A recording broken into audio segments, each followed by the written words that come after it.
Hey everybody, this is MaryAnne Morcos, and I'm from FoundationMastery.com, and I'm actually here at one of my live events. I took a few moments to step outside with my friend Mariah Diamond to give her and her friends a few tips that will empower you guys in your business and in your personal life too, actually. Some of you may know we teach NLP strategies and mix that with business and commerce. And a few things here, okay? One of the things you need to know is that from an NLP, neuro-linguistic programming perspective, that the way our minds work, okay, the communication model for NLP is based on a few things. People have their own version of their experience. Basically, perception is not projection. So what that means is that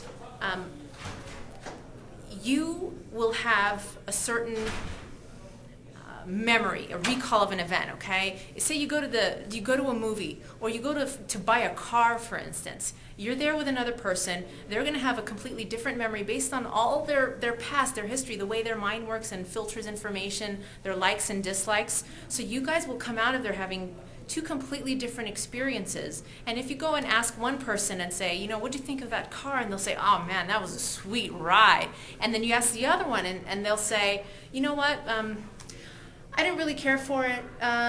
It wasn't my favorite thing that we've seen today. I'm not going to buy it.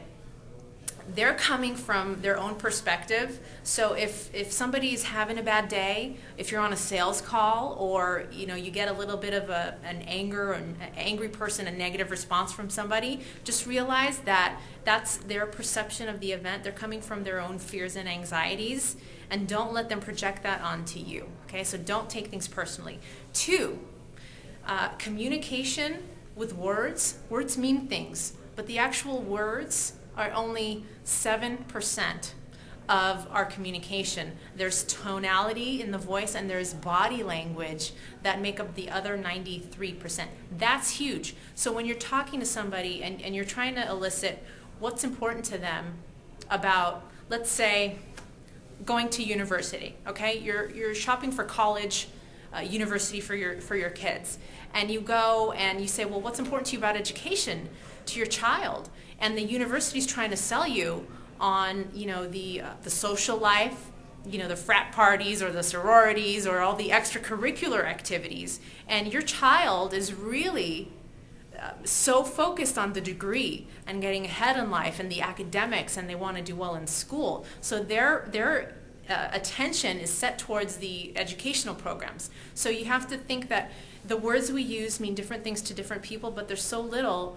Words make up so little of our actual communication. So when you're talking to people, you want to make sure that if you're relating your product or service to them, that you know what they mean when they're asking about your product. Are they looking for quality? Does your service to them mean that their lives will be easier, that they're going to have more time? Is time important? Is money important? Is freedom important to them? 3 of the major things that people want more of in life: freedom, money, and time. So when you're explaining or communicating about a certain point, make sure you're on the same topic and ask them questions to elicit what's important to them about having the car. What's important to them about having transportation, or what's important to them about having their cell phone service, or a health product if you're in network marketing, the next juice that will bring you vitality. What's important to them about health?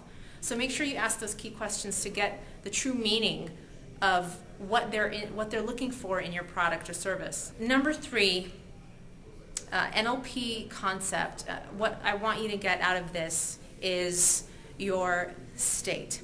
You can reframe the way you think about anything in an instant.